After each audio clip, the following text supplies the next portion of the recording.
जब दुनिया से मोह भंग हो गया, मालूम हो गया कि मेरे घर में अब कोई बेटा नहीं होगा, तो गुरु के घर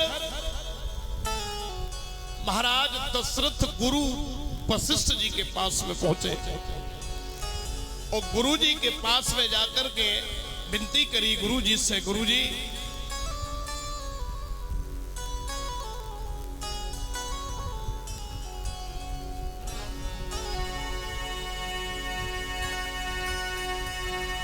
पहले तो नतमस्तक होकर और फल चार चढ़ाए चरणों में, फल चार चढ़ाए चरणों में।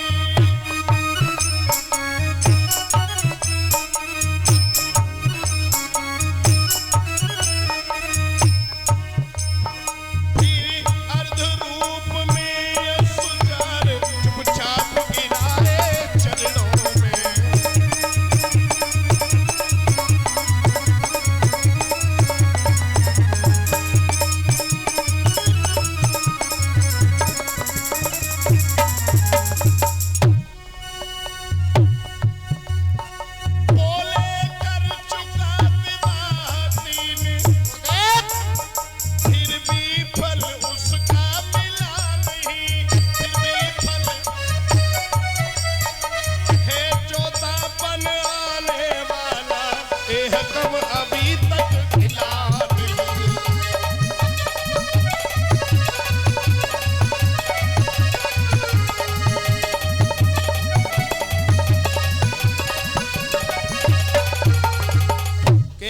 महाराज अब घर में किसके सहारे रहे?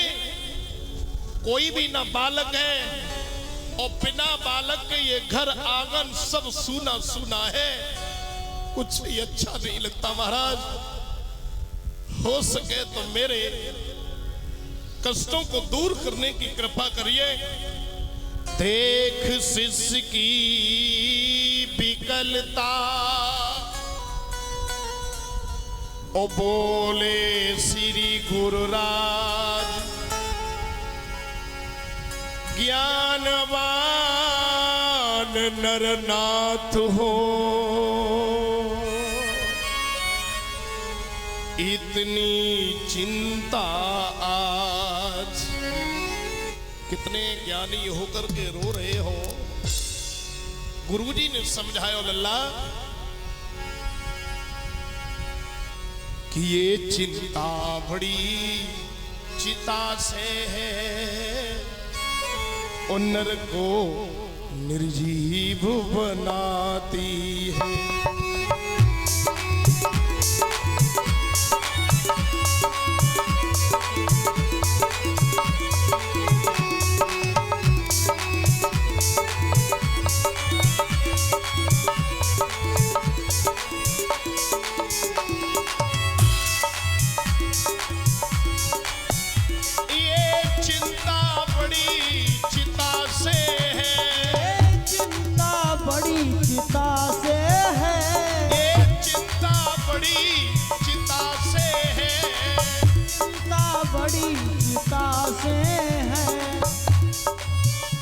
नर को निर्जीव बनाती है,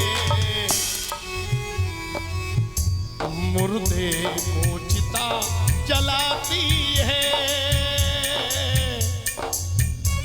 मुर्दे को चिता जलाती है, जिंदा चिता को खाती है।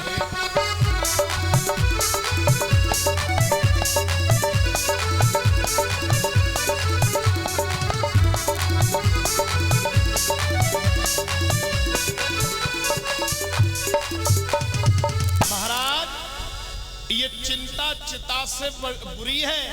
चिता मुर्दा को जलाती है, लेकिन चिंता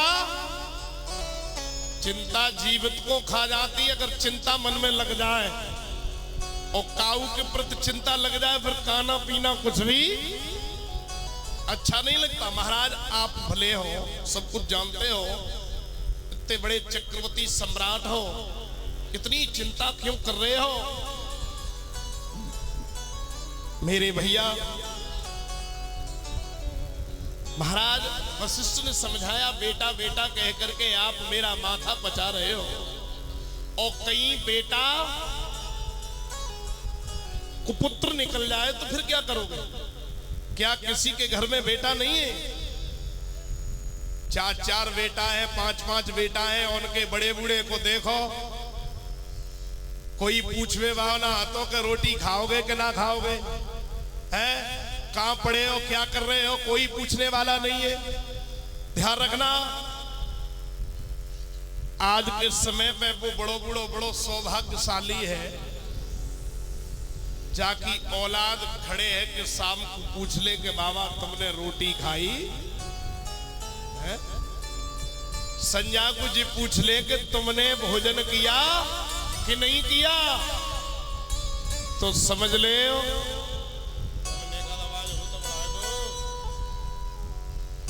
पूरे पंडाल की बढ़ा दो।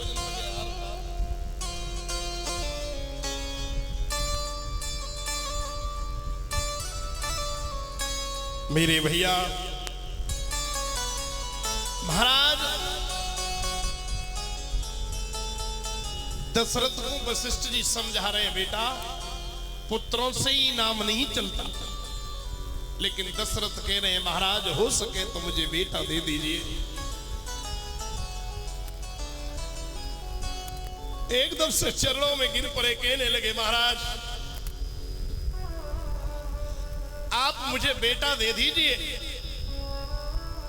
तो गुरुजी ने एक बात कही, बेटा पुत्र के लिए पुत्रेष्ठ यज्ञ करना होगा, श्रृंगी ऋषि को बुलाना होगा। मेरे भैया श्रृंगी ऋषि को निमंत्रण बुलाया, निमंत्रण दिया।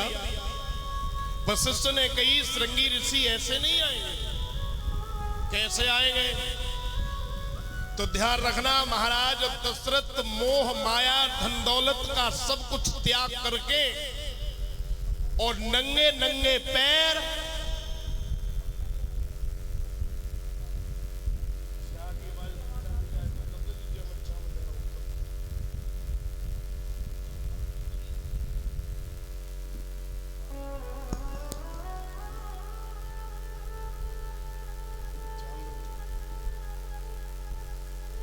भैया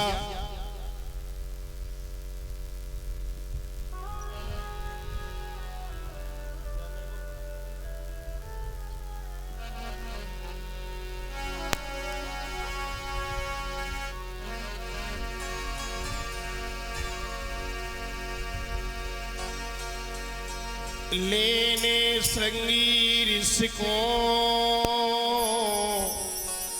उछल दीने महाराज, पैदल पैदल चल दिए आज बने ममताज। महाराज मोह माया त्याग करके, ऐश्वर्य त्याग करके, एक आशा लेकर के नंगे पैर महाराज श्रृंगी ऋषि के पास में पैदल पैदल गए। और जहां श्रृंगी ऋषि का आश्रम है, दोनों हाथ जोड़ करके चरण वंदन करने के बाद कही महाराज आप मेरे साथ मेरे कार्य से गुरु वशिष्ठ जी ने बुलाया है, पुत्रेष्ठ यज्ञ का आपके लिए निमंत्रण है। समय अनुसार महाराज श्रृंगी ऋषि गुरु वशिष्ठ जी के पास में आए, और जब पुत्रेष्ठ यज्ञ हुआ तो उस यज्ञ में से यज्ञ देव महाराज, यज्ञ पुरुष महाराज एक पात्र में प्रसाद लेकर के प्रकट हुए। और जब प्रसाद लेकर के प्रकट हुए, सबको मन में खुशी हो गई कि यज्ञेश्वर विष्णु चतुर्भुज का और प्रस्थान रूप पद आया।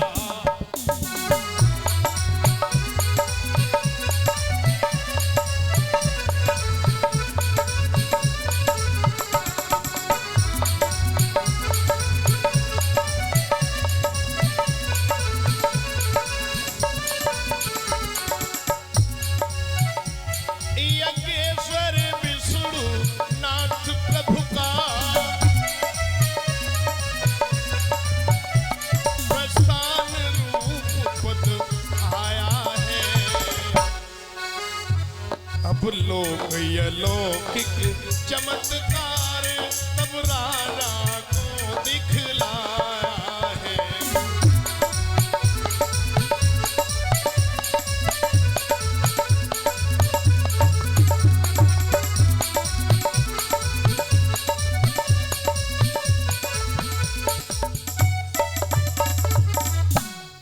जिस समय यज्ञ भगवान यज्ञ में से प्रकट होकर के खीर का पात्र देते हैं गुरुजी के हाथ में, और गुरुजी ने महाराज दशरथ को दिया। कही महाराज अपनी रानियों में बराबर हिस्सों में बांट दीजिए, और इधर 15 लीटर यानी 1 कट्टी रिफाइंड, कंपनी लिखी है जा में महाकोश है, ऐसा कहते बदन जाए कंपनी है। 15 लीटर की 1 कट्टी रिफाइंड महाकोश बबलू पाल भटपुरा, ये अड्डा दिव्यापुर के रहने वाले हैं, और 1 शक्कर की बोरी यानी 1 बोरी चीनी मेहरबान सिंह सोनू बघेल भटपुरा अड्डा दिव्यापुर, ये भंडारे के लिए सभी लोग अर्पण कर रहे हैं। भाइयों, जिस समय वो खीर का पात्र महाराज दशरथ को प्राप्त हुआ, खुशी खुशी प्रसाद लेकर के महाराज दशरथ महलों में आए, और जब महल में आए तो अब खीर का बांट हुआ। जब खीर का बांट हुआ, महाराज दशरथ ने आधा खीर का भाग कौशल्या को, अर्ध भागी कौशल्या ही दीना, और फिर उसमें से आधा कर दिया, आधा, और आधे में से आधा तो कौशल्या को मिल गया और आधा दे दिया कैकेयी और सुमित्रा को।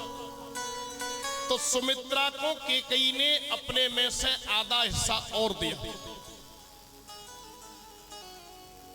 अब वहां पर एक विशेष बात आती है, एक रामायण है आनंद रामायण और एक जगदीश रामायण है। उनमें एक प्रमाण है कि यही भाग कौशल्या ने जो वो कैकेयी को जो भाग मिला, कैकेयी ने अपना खीर वाला भाग रख दिया कि मैं इससे